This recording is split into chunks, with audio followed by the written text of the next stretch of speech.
வருங்கால முதல்வரே என நெல்லை முழுவதும் பாஜக மாநில தலைவர் நயினா நாகேந்திரனை புகழ்ந்து ஒட்டப்பட்டுள்ள போஸ்டர்களால் பரபரப்பு ஏற்பட்டுள்ளது. கூடுதல் விவரங்களை செய்தியாளர் ராமசுந்தரம் வழங்கி கேட்கலாம். ராமசுந்தரம், இந்த போஸ்டர் தொடர்பான முழு விவரங்கள் என்ன?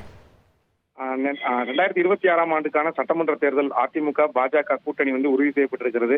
கூட்டணி ஆட்சி நடைபெறும் என பாஜக தரப்புல சொல்லப்பட்ட போதிலும் அதிமுக அதற்கு மறுப்பு தெரிவிக்கும் வகையில பேட்டிகள் எல்லாம் கொடுக்கப்பட்டு வருகிறது. இந்த நிலையில நெல்லை மாவட்டம் நயினா நாகேந்திரன் பாஜகவின் புதிய மாநில தலைவராக இருக்கக்கூடிய நயினா நாகேந்திரனுக்கு நெல்லை மாவட்டம் சொந்த ஊர். அவரை வரவேற்கும் வகையில நெல்லை மாவட்டத்தில் பல்வேறு பகுதிகளில் போஸ்டர்கள் ஒட்டப்பட்டிருக்கிறது. குறிப்பாக நெல்லை மாநகர பகுதியில் முழுவதுமே ஒட்டப்பட்டுள்ள ஒரு போஸ்டர், அதாவது நயினா நாகேந்திரன் அவர்களை வருங்கால முதல்வரே என குறிப்பிட்டு ஒட்டப்பட்டுள்ள ஒரு போஸ்டரால ஒரு பரபரப்பு நிலவி வருகிறது. அதிமுக பாஜக இடையே கூட்டணி அமைக்கப்பட்ட போதிலும் பல்வேறு கருத்துக்கள் பேசுபொருளாக அமைந்திருக்கக்கூடிய சூழல்ல தற்போது இந்த வருங்கால முதல்வர் என்ற போஸ்டரும் ஒரு பெரிய ஒரு பேசுபொருளாக மாறி இருக்கிறது.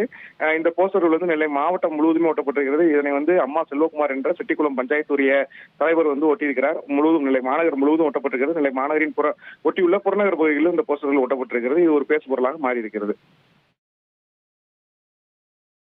விவரங்களுக்கு நன்றி ராமசுந்தரம். செய்திகளை உடனுக்குடன் தெரிந்து கொள்ள உடனே சப்ஸ்கிரைப் பண்ணுங்க.